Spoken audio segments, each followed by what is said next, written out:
नमस्कार पालको. आरटी प्रवेश प्रक्रियेमधला दुसरा टप्पा जो की विद्यार्थी नोंदणी आहे त्याचे आता शेवटचे 2 दिवस शिल्लक राहिलेले आहेत.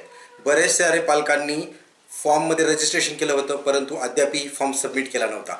मग आता घाई गडबडीत येणाऱ्या 2 दिवसात जर तुम्ही फॉर्म सबमिट करत असाल आणि फॉर्म सबमिट केल्यानंतर जेव्हा तुम्ही प्रिंटआउट काढता त्यावेळेस तुमच्या लक्षात येतं की तुमच्याकडनं काहीतरी चुका झालेल्या आहेत. नजर चुकीने काहीतरी चूक झाली आहे जी फॉर्म भरताना आपल्याला दिसली नाही परंतु सबमिट केल्यानंतर प्रिंटआउटमध्ये दिसली आहे. मग कोणकोणत्या संभाव्य चुका होऊ शकतात पालकांकडनं की तुम्ही फॉर्म सबमिट केला आणि तुमच्या लक्षात येऊ शकतं की तुमचं जेंडर आहे मेलच्या ठिकाणी फिमेल किंवा फिमेलच्या ठिकाणी मेल झालेला आहे. बऱ्याच पालकांच्या अशा मेसेजेस होते की त्यांनी त्यांचा जे पिनकोड आहे तो पिनकोड चुकीचा टाकला होता किंवा घर निवडताना जो पत्ता टाकला आहे तो अपूर्ण झालेला होता. त्या व्यतिरिक्त असंही काही आहेत की शाळा निवडताना आम्हाला जी पाहिजे होती ती शाळा आम्ही निवडलीच नाही किंवा नको असलेली शाळा निवडलेली आहे, मग आम्हाला तो प्रेफरन्सेस चेंज करायचे आहेत. मग अशा प्रकारे वेगवेगळ्या चुका झालेल्या असतील, नावामध्ये चूक झालेली होती किंवा मराठीत जे टाकले ते चुकलेलं आहे.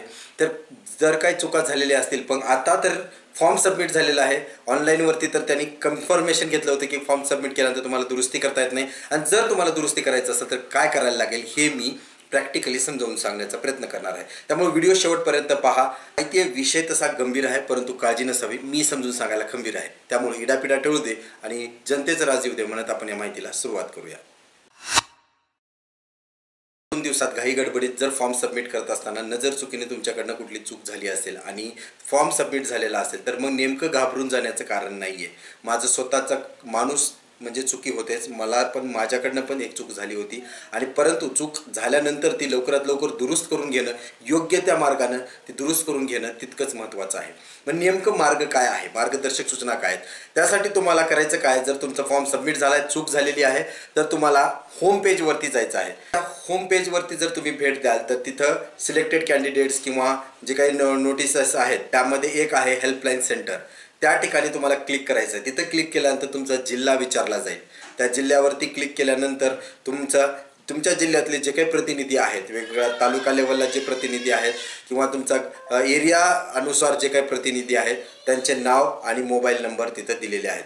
प्राथमिक तौरवरती तुम्ही त्यांना कॉल करून असं सांगू शकता, कळवू शकता की आमचं झालेलं आहे, कागदपत्र काय काय लागणार आहेत आणि त्यानंतर तुम्हाला ते सांगतील की कोणत्या ठिकाणी तुम्हाला भेट द्यायची आहे आणि तिथं तुम्हाला भेट द्यायची आहे आणि त्यांच्याकडनं फॉर्म हा अनकन्फर्म करून घेण्याचा आहे.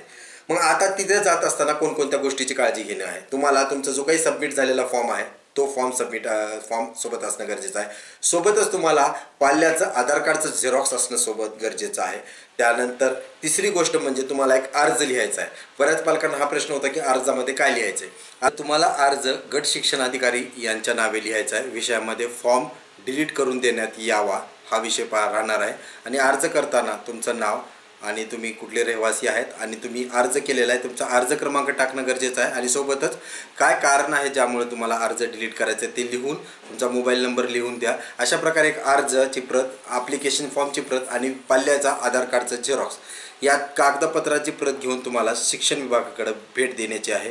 जर तुम्हाला माहीत नसेल एक्झॅक्ट ॲड्रेस तर फोनवरती विचारून घ्या आणि तिथं गेल्यानंतर ते तुमचा फॉर्म अनकन्फर्म किंवा डिलीट करतील. लागलीच तुम्हाला SMS येईल की तुमचा फॉर्म हा अनकन्फर्म किंवा डिलीट झालेला आहे.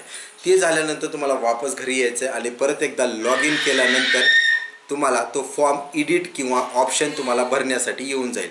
तो फॉर्म तुम्ही जो काय आहे तो दुरुस्त करून पुढेही जाऊ शकता किंवा माझं तुम्हाला सजेशन असेल की तो फॉर्म परत डिलीट करा, नव्याने एक अर्ज करून घ्या, नवीन अर्ज क्रमांक येईल आणि अचूक फॉर्म भरून घ्या.